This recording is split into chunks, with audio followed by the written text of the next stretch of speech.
So you'd like to know how to build up a line split, how to create a line split. Well, you're in the right place. I'm Helen Miles, and I'm here to teach you all the tips and tricks you need to make mosaics.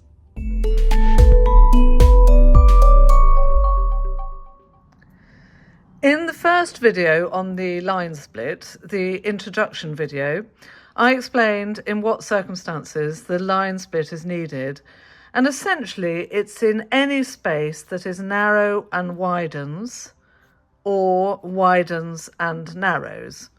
So it's a technique that's been used since ancient times, and it's still very relevant today. The kind of situations where you're going to need to do a line split vary enormously. But for example, it could be a stalk moving into a leaf shape. It could be a head of an animal moving into a larger body of the animal. It could be an ankle moving into a shin. And it's often just filling in the background or filling in part of something. So if we zoom in on an illustration of the line split, you can see that obviously you have a shape here that's getting wider, and every time the line needs to split, the dark tessera indicates where the split is happening. So one piece becomes two, one line becomes two lines. For this video, I'm going to build up a line and split it as needed in real time, so you can see what happens when the line split is created. Every time I need to do a split, I'm going to cut a red piece, and the rest of the pieces are going to be blue. So I've got some already cut here, and the line, as you can see, I'm not sticking. This is just for illustration, and the line is beginning to widen at this point. So I could put a single piece like that and then do the split, or I could split here. Let's say I split here. So this is the one that's going to split into two, because there's a wider gap here, so I can fit two pieces in instead of one. But the two pieces that follow need to be, obviously, a little bit smaller in order to fit into the space.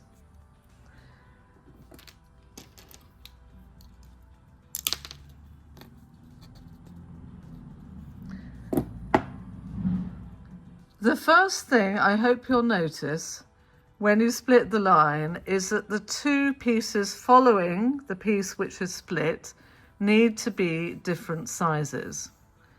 So if you put two pieces which were the same size or very similar,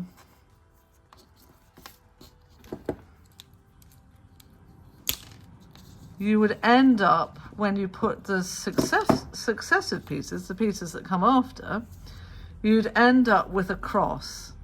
And if you go back to my classical rules, you'll know that crosses are not something that we like, because they're distracting. They form a focal point. So when you do the split, you want the two pieces that follow to be different lengths, different sizes, very slightly. So that line is split, and we're going to carry on building up the lines, moving away from here, moving from left to right. And very quickly, you'll see that if we carry on just laying them like that, the space here that you have to fill is too big for one piece, clearly. So again, the line needs to split. So this one needs to split.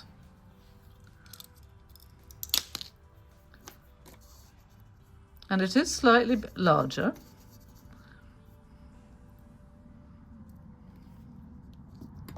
We split our line again, and again we're putting two slightly different sized, or rather slightly different length pieces. Well, they are different sizes, of course, to make sure you don't create a cross. and then moving away. So this isn't perfect, but it shows you the principle. So this space is now getting quite wide, and I could choose to split it here.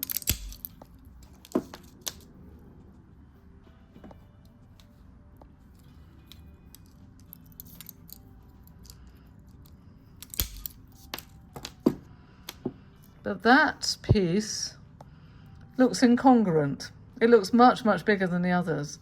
So I'm not going to do that. I'm going to make this one slightly larger. Just slightly. And I can probably get away with a just slightly larger one here. So I did that down here and it didn't work. I just couldn't get the sizing right. So in fact, I am going to split the line at this point. You can just feel when it's not right. You can tell that, you know, that you're just having to alter the pieces too much, make too many adjustments to try and fit them in. So I can do a split here. Again, it's a bit tight, but I think it'll be fine. That one needs to be shorter.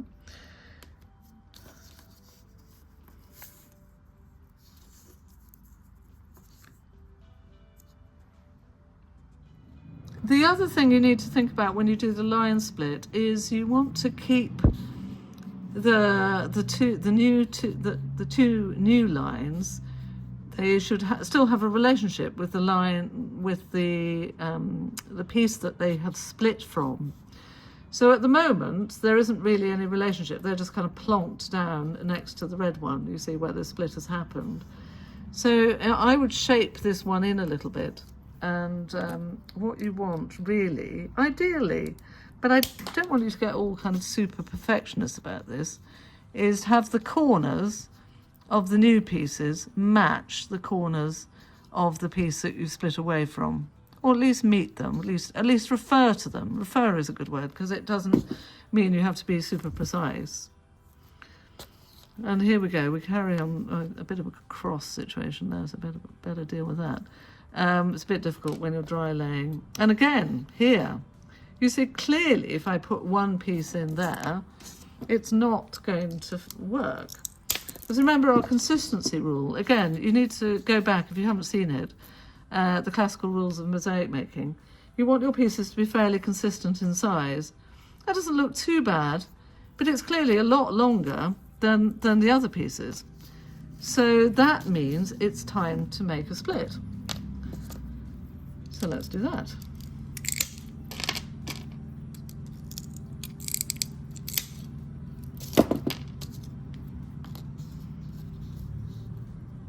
Not the best piece. Excuse me while I make another one.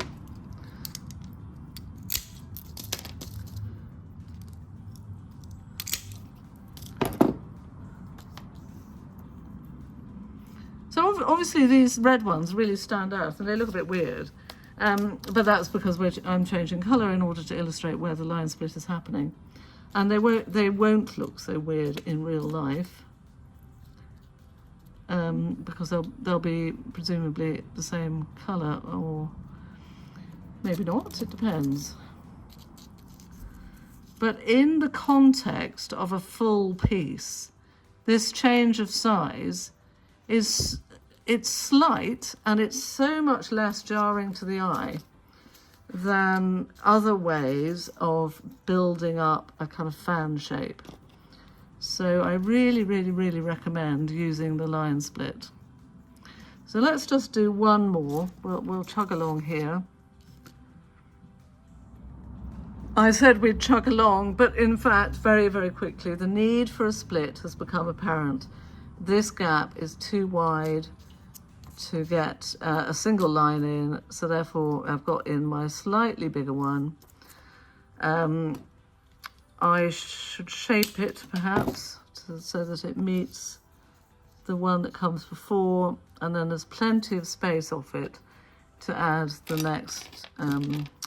next two lines. So I hope you're getting the hang of this. I hope this is helpful. Remember, different sizes.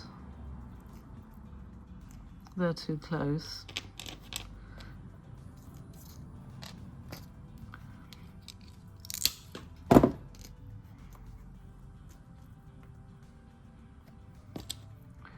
And away we go, creating our lines.